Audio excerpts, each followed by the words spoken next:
Paz do Senhor, povo de Deus, abençoado por Jesus. Eu tô parado aqui numa espécie de uma praça,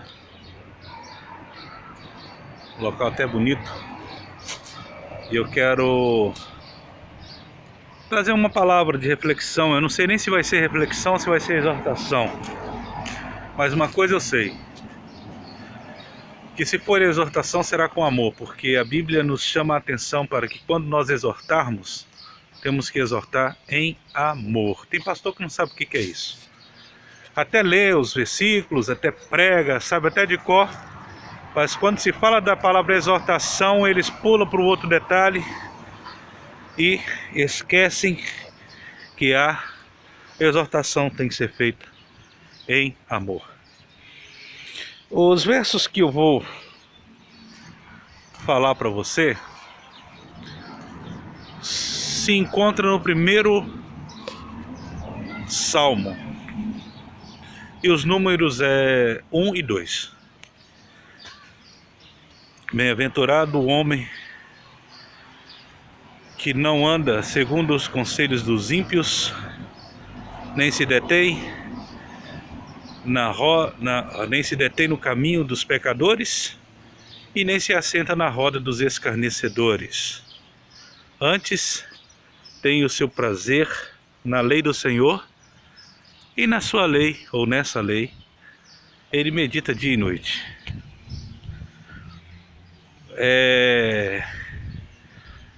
Em outras versões, ou no original, também está dizendo a respeito do não se detém no caminho dos pecadores. Ele está querendo dizer assim, e não imita as atitudes dos pecadores, tá? Fica um pouco mais fácil para você entender esse verso. E quando ele fala não se assenta na roda dos escarnecedores, o original nos traz a entender o seguinte: não se assenta no meio daqueles que fofocam, daqueles que conversam fiado, daqueles que jogam conversa fora, daqueles que zombam da palavra de Deus, daqueles que falam de coisas que não são necessárias, daqueles que ensinam mentiras. É mais ou menos isso. Então, quando você está fora disso aí, você já está sendo um bem-aventurado. Mas eu quero me ater,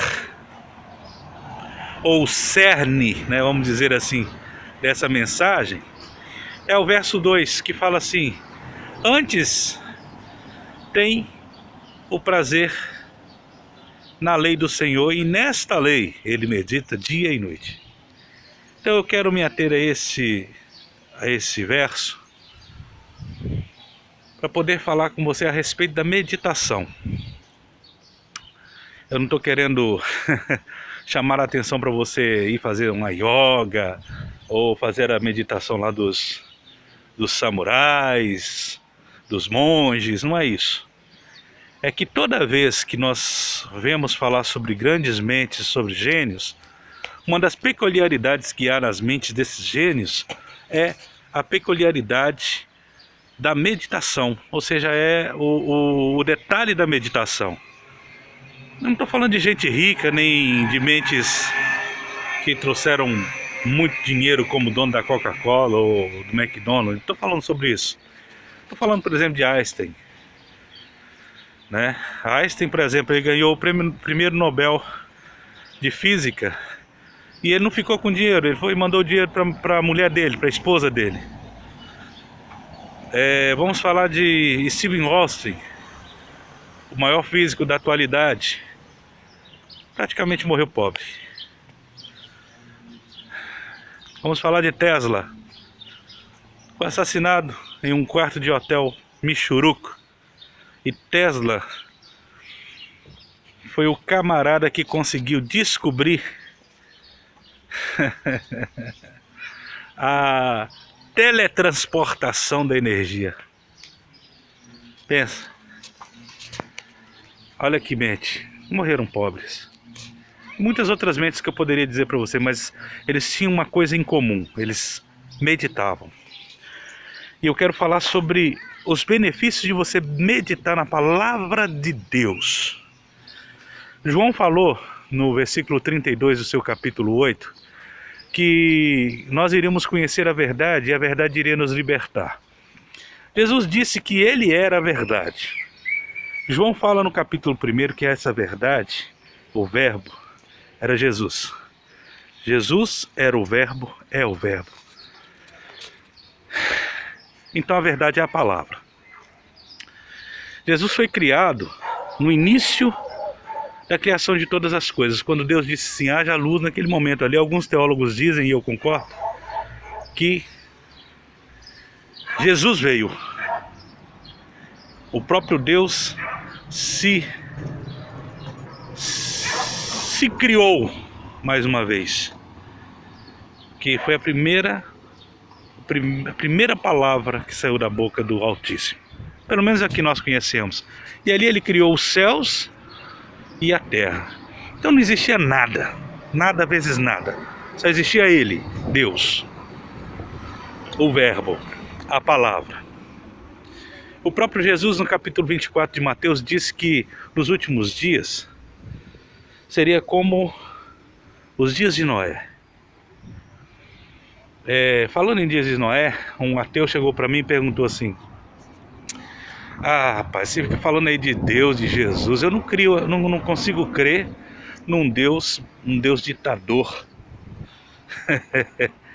Num Deus que Ele ditou todas as coisas, Ele é onisciente, é Ele que faz, Ele que acontece. Eu não consigo crer num Deus desse. E aí eu falei com ele, olha, é o seguinte, eu sei que você não crê. Se você não crê num Deus, você também não deve crer na palavra. Então eu vou falar sobre coisas naturais. Cientificamente foi provado que houve um grande dilúvio na Terra. E esse dilúvio, ele dizimou a humanidade. Se naquele momento esse Deus ditador que você está falando aí fosse mesmo ditador, você não acha que Ele teria acabado com todos os seres humanos? Ele não teria permitido que apenas 8 pessoas sobrevivessem a esse tal dilúvio e continuasse com a humanidade?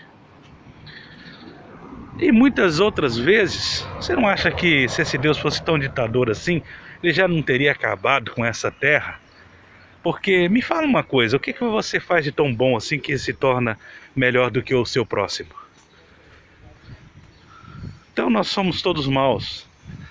E tem um outro detalhe, você pode falar que não acredita em Deus, porque Deus não dá prova de si mesmo, na sua própria palavra Ele não fala de si mesmo. Mas eu quero ver você contestar a vinda de Jesus aqui nessa terra. Se conseguir contestar, eu também paro de crer no Deus que eu creio. Pois Jesus deixou muitas evidências, e evidências escritas não apenas por seus seguidores, por pessoas que nem o seguiam. Então, desculpa lá, mas eu acho que você tem que repensar nisso que você pensa, nisso que você acredita, nisso que você acha que é o certo. Aí ele disse, há muitas verdades. Aí eu falei com ele, não, só há uma verdade. Não, há a minha verdade e a sua verdade. Eu falei, não há. Não há nem a minha verdade, nem a sua verdade, só há uma verdade. A verdade é Cristo. Se você entender Cristo, você vai entender a verdade. E se você entender a verdade, você vai descobrir o segredo de todas as coisas.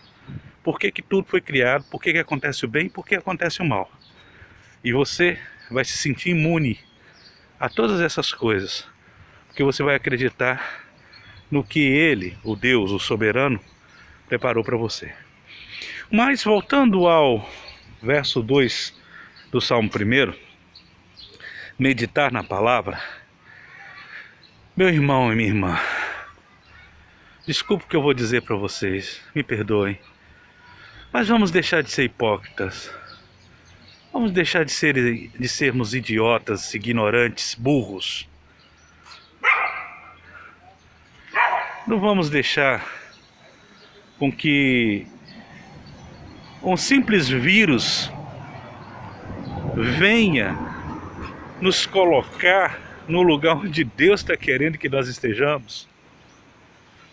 Um simples vírus criado diabolicamente para quebrar financeiramente as nações, para fazer um distanciamento das pessoas e trazer um aumento da depressão, fez com que algumas pessoas que estão ligadas a Deus entendessem os seus propósitos, como eu, por exemplo. Ei, se um vírus colocou você dentro de casa, longe do seu pai e da sua mãe, se um vírus colocou você dentro de casa, longe da empresa onde você trabalha, se um vírus colocou você dentro de casa parado, por que você não pode ouvir a Deus, entrar para dentro do seu quarto e tirar um tempo e parar tudo que você está fazendo para ouvi-lo, para manter uma comunhão com Ele, para sentir a presença dEle, para ver o que Ele quer de você, para Ele dar o direcionamento para a sua vida? Você está preocupado com como que vai pagar a dívida do amanhã, como é que você vai manter a sua empresa? Irmãos, muita gente vai quebrar, muita gente já morreu e ainda muita gente vai morrer. O dia do amanhã não existe. Presta atenção, não existe o dia do amanhã. Só existe o agora. O dia do amanhã é Deus que vai te dar. O dia do amanhã está nas mãos do Senhor. E se você não entender isso, você não vai conseguir entender o porquê que você está nessa terra, e por isso vai ficar nesse dilema, e que vai trazer a depressão, e você vai tomar suas decisões erradas. Então, em nome de Jesus, pare um tempo. Não pare por causa do Covid, não pare porque alguém te mandou, pare por você mesmo e vai para dentro do seu quarto, vai orar. Não tente orar como eu oro, ou como seu pastor ora, ou como outras pessoas oram. Ore, fale com Deus. Ele é seu amigo. Ele é o seu amigo. Ele é quem te quer o bem. Ele é quem pode fazer alguma coisa por você. Fale para Ele aquilo que você fez ontem de bom. Fale para Ele aquilo que você fez ontem de mal, de errado. Abra o seu coração, confesse para Ele. Alô, Senhor, ontem eu pensei assim, assim de fulano. Ó Deus, ontem eu falei assim, assim, assim de ciclano. Ó Pai, ontem eu fiz uma coisa que eu achei que foi boa. Abra o coração para Ele e comece a manter uma intimidade com Ele. É esse o momento. É o momento de você meditar na palavra. Olha, presta bem atenção numa coisa. Enquanto você ficar enchendo a sua mente de informações através de WhatsApp, através de Facebook, através de Google, através da internet, e não pegando para parar e ler a palavra de Deus, você está perdendo tempo. Eu não estou falando que você não deve ouvir tudo, porque tem pessoas pregando o evangelho na palavra, no WhatsApp, no Facebook, no Google, no YouTube, mas isso vai acabar, tá? Isso não vai ser muito tempo não, porque enquanto o inimigo não se manifestar, nós ainda temos tempo para falar nas redes sociais, porque elas são comandadas por eles. E ele já está começando a prender e a limitar as redes sociais, viu? Então não fica muito nisso não. Comece a ler a Bíblia, para a Bíblia gravar no seu coração, para que você amanhã tenha algo para que, se acontecer algo pior, você possa se apegar. A tristeza, ela é oriunda do vazio. A tristeza, ela é resposta de um vazio. Ela é o diagnóstico de um vazio. Então, se você está se sentindo triste, se você está se sentindo fraco na fé, é porque está com um vazio ou com algo aberto aí na sua alma. Você está precisando preencher. E nós preenchemos esse vazio. Com Jesus, deixa Jesus. Não, Jesus entra através da palavra, através das orações, através do seu culto, através do seu tempo com Ele, através da sua forma de adorá-lo. É essa que é a presença dEle em nós. Que Deus te abençoe. Fique na santa e gloriosa paz de Jesus. Medite na palavra, não naquilo que eu estou dizendo. Vai consultar, vê se é verdade isso que eu disse, porque a verdade, ela sempre liberta.